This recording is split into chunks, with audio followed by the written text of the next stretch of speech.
So welcome to the first act of this weekend. The book, Texas Zydeco, was written by Dr. Roger Wood, a Houston Community College Central English professor and musicologist. I kind of jammed all that together. Let me say it again. He was a Houston Community College Central Campus English professor and musicologist. That kind of breaks it up better. The book was published in 2006 by the University of Texas Press, and it was part of the Brad and Michelle Moore Roots music series with, as you'll see, gorgeous photography by the great James Frere. The filmmaker and HCC Central senior media developer Ruben Duran worked with Wood to produce a 30-minute documentary, which was then directed by Duran. It was edited by Duran, Michael Brims, and Donna Pinnock. The film received 2 Telly Awards and helped document and crystallize Houston's connection to the rise of Zydeco music here in the Bayou City. Without further ado, we present to you Texas Zydeco.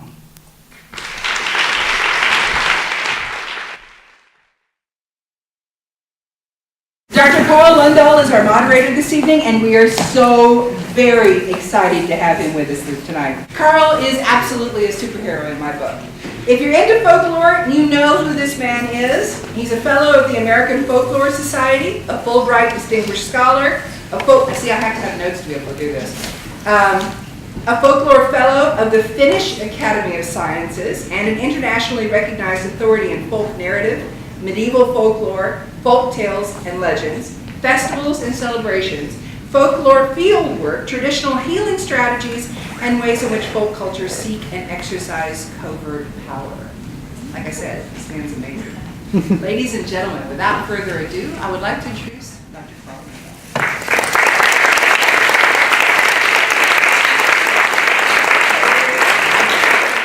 You people from Houston Community College, the people who have provided your videos for today, and between them they represent 55 years of experience at Houston Community College. To my far left here, your right, is Ruben Duran, the man who filmed the program you just saw.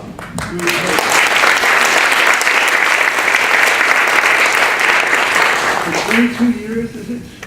You have been a specialist in film, as you can well imagine, on the basis of what you've seen. And next to him is Roger Wood, who's the author of the book on which the film is based, one of the major narrators of the book, and someone who for 33 years taught at Houston Community College and is the author of 3 books, the 3 major books documenting the history of Houston music. So please welcome them.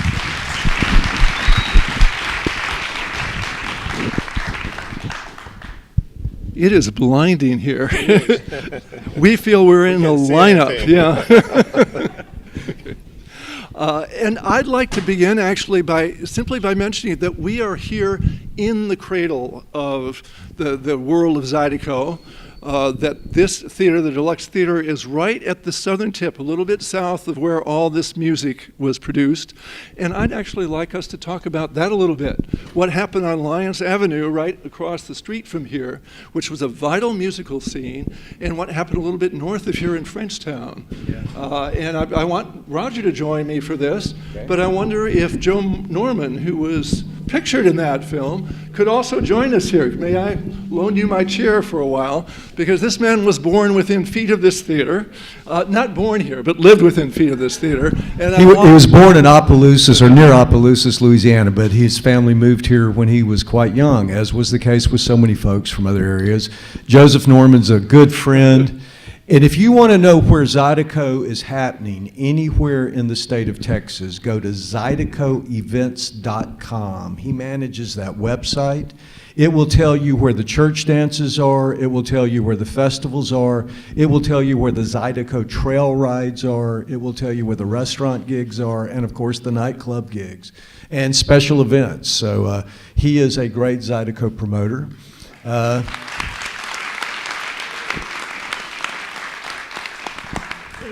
Before you take off, now I understand your back appeared in that video that we just saw. Yes. Okay, okay.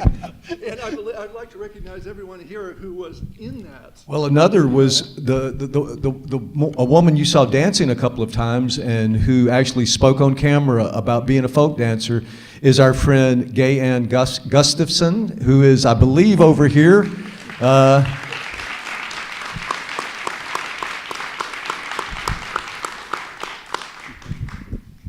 And we've got lots of friends in the room, but I think those are the two that were in the film. If I'm overlooking someone in this blinding light, please forgive me. Yeah. Joseph, tell us a little bit about what you remember in these blocks of Lyons Avenue when you were a little boy and first came here. I think I was probably about 8 or 9 years old, and I sat way up there in the back because it was the cheapest, like $1, I think.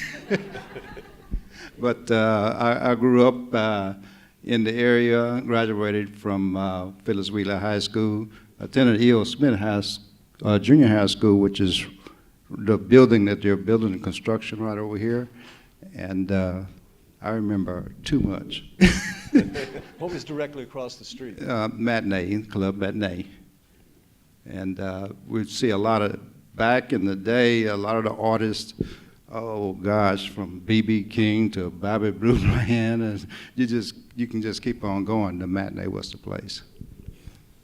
Do you remember the Crystal White Hotel? Do you remember the Crystal White Hotel down here? Yes. Crystal White Hotel. That place was the most prominent African-American owned hotel at the time, from what I've heard. Yeah, all the stars that would come in, they would end up at the Crystal White Hotel and the Matinee and everything like that, yes. That was, in those days, I think in the 50s, mid-50s, a lot of people don't know it was segregated then, and this was probably one of the nicest and the, as far as entertainment was concerned, congregation here in this area here. And then just a few blocks from here was that area called Frenchtown. What was that like? Frenchtown was French. It was Creole. It was a place I used to go to called Préjean's. Of course, a lot of people think about the Silver Slipper and Continental Ballroom and places like that. But a person like Clifton Chenier, that's where I first saw him at. And I probably was 10, 11, or 12, too, at that time also. And, yeah, you all are going back on me. Well, Joseph, I appreciate you joining us because we wanted to get someone who really lived this history to have a little input from us guys who didn't live it but just are fascinated with it and have developed some appreciation for it. And there is one thing I'd like for everyone to give Roger Wood standing ovation for me. No, that's not necessary. Very nice of you, Joseph, but that's not necessary.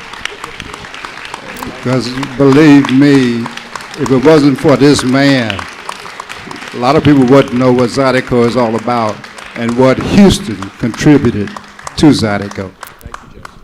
Thank you very much. Well, that was very nice. We didn't invite you up here to flatter us, but we'll take it. Thank you very much, Joe.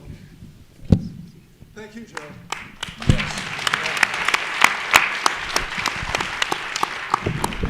We're just in the middle of something really big and important here. The very fact that this has come back in a place that is very close to the heartbeat, the birthplace and heartbeat of this whole tradition that's documented in this film, I thought should be represented by somebody who knows it as well as anybody, and whose back appears in really, really good form in that video. But I'd like also to talk about the video that you just saw. Okay. And one thing that I want to talk about, just sharing some of my experiences. I've been in Houston for 36 years now. The first year I was here, I picked up a hitchhiker. It seemed like a good idea at the time. And it was a good idea at the time. I'm not sure I'd do it again. But he told me about all this music that was going on. I had no idea. And so, following his advice, I came down to the Continental Zydeco Ballroom and had amazing experiences back in the early 80s. It was stunning. And as I watched that video, I missed something of what wasn't there anymore by the time they got out there with their cameras. A place like the Silver Slipper, for example, would have an echo of the old la-la dancers that Roger was talking about in the video. And beginning about 5 p.m. on Sunday, they'd be playing Zydeco music, and people would show up in their church overalls. These were people from the farms, and for them, Frenchtown was a suburb of the country. So for a church, they would dress in white starched, full overalls. And that's what they came to dance in from 5 o'clock and onward. And it was a beautiful sight, something that I wish I had a picture of, because it will never leave my mind, but I haven't seen anything on this earth outside of my memory right now that can quite equal that. And I know that when, Roger, you came to do this video, you had a lot of experience watching these folks, and I'm wondering what you would have liked to have seen in that video had you come a little bit earlier. Well, you know, anyone, and whether you're doing documentation for a book or a film or just for your personal experience in your life, you know, there's always things you wish you had gotten on those cell phone cameras you're carrying around right now. There's, believe it or not, there's shots you haven't got on those cell phone cameras and you wish you'd gotten them. But Carl really mentioned, I think, the key place for me personally and a lot of us, the place where he got introduced to this. The Continental Zydeco Ballroom was on Collingsworth, which is just a few blocks north from here. And it's all gone now. The building's not there. I think there's a gas station or a fast food place there now. But that wasn't just a historic building. It had a lot of history that had originally been started by a man named Johnson, and Lonnie Mitchell had run it for years. But the woman who took it over later on, who was a relative of Mr. Johnson, who had first created it, was a woman named Doris McClendon. And I wish Doris McClendon were in that film. There is a photograph, a James Frere photo of her standing in front of the Continental Zydeco. But that photo doesn't do justice to the spirit of a beautiful human being who would make anyone, any outsider, immediately welcome in her place and would treat you almost like a relative, would be feeding you and hugging you by the time you left. And I think Doris McClendon, if there was one thing we could go back, I mean, if there was one thing we could go back and shoot a little more stuff and work into that film. But unfortunately, Doris passed away well before we even got started on the Texas Zydeco book. I was glad that I had taken James there and he had been able to photograph her a few times. The truth is, most of the time I went to the Continental Zydeco Ballroom, and this is probably true for you too, Carl. I mean, part of my brain, I guess, was thinking like a historian or a folklorist or a music person, but I mainly was just having fun. and not just the music. The music was incredible, but having fun being around some really beautiful people. I don't mean to deny all the other important folks in the evolution of this music, particularly in this city, but that's the one that strikes me. Ruben, I'd like to ask you the same thing. You must have a ton of images that didn't make it into this video, and you must have had images in your mind and things that you saw and things that you thought of or other people visualized for you that you would have wanted in there. Can you mention any of those? Yeah, I mean, pretty much every time that you finish a documentary, you always write over, there's something that you wish you would have done still. Today, in pretty much everything that we've done, it's always like, well, if we could have added this and so on. And on this particular documentary, I would say, and this goes back also to my co-editor, both Donna Pennick, who is here in the audience, Donna, right there, and Michael Brems, who is not here today. And we will somehow have this deadline that we have placed on ourselves based on the fact that the book was out and we were pretty much working with documenting, in a way, Zydeco through the book. And in working with our colleague at ACC, Roger. And for us, I would say, spending more time going into some of the different clubs and churches and doing more recording and interviewing the beautiful musicians and dancers and so on, other than what we ended up with, because mainly the event that happened at the Continental Ball Club is what made most of the documentary. But if I were to go back, it would be maybe giving us more time to go on and interview and shoot more of the Zydeco scenes in different places. Now, you did mention something to me about the church dances. Yeah. Less than 3/4 of a mile from here is the Mother of Mercy Church, which was the home church for just about all the Creoles who lived in Fifth Ward. Mm-hmm. But it became the mother church for many other churches where Creoles moved in the Houston area. And In the 1980s, I would say there were probably 7 or 8 different churches. And they would rotate hosting these giant Zydeco dances. 3,000 people or so would show up for them. And they're mentioned, in passing there, but some footage of that I think would have been spectacular too, had you had a chance to get I would it. say so. And now asking about all the things. This film came out 9 years ago. And as Roger said, this is a music that's always moving. It's not looking toward the past. What has happened in the last 9 years that you would be interested in seeing show up in this video? Well, one of the things that's happened that's not necessarily good for Houston, but some of the young folks that we acknowledge in the book and in this documentary that were kind of really embracing a neo-traditionalist aesthetic and learning the French songs and playing. Someone like Cedric Watson has become a master fiddle player. And again, there were no young fiddle players playing Creole music, really. Those guys have moved to Louisiana because they found audiences for singing in French, whether they're local audiences or tourist audiences, are much more likely to be in a place like Lafayette than they are in Houston. And so it's been kind of, there's not a loss for us here, but it's part of that interchange that we talk about in the book and touch on in the film, that really, the back and forth between Southwest Louisiana and Southeast Texas is just constant. Folks moving back and forth, folks gigging back and forth, musicians. You might see a Houston guy playing accordion in a band and his bass player drove over from Lake Charles. That's extremely common. In terms of what's happened in the last 9 years, I don't know that I'm really a good source to answer that, because like most, most folks who teach full-time at HCC during the years I was doing this, I went out of that book into a third book, which wasn't about that. And so I wasn't on the Zydeco scene quite as much once it came out. Someone like Joe Norman could probably address that. Not that we have to drag him back up here again, but if you want to talk to him at the party, he is my most astute source for what's going on this week or next week in the area.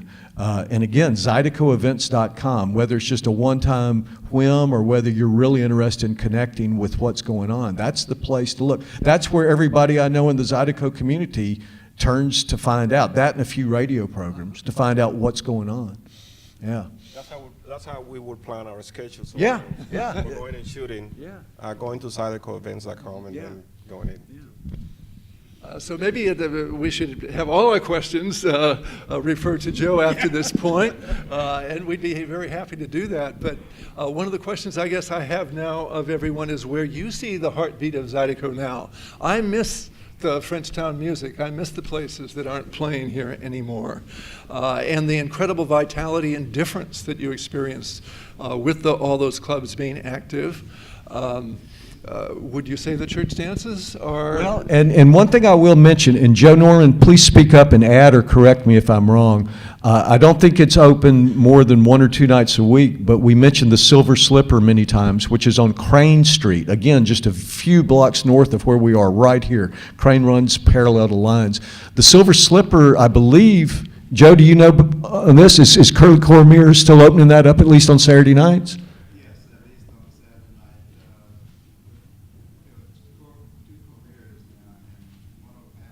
Okay.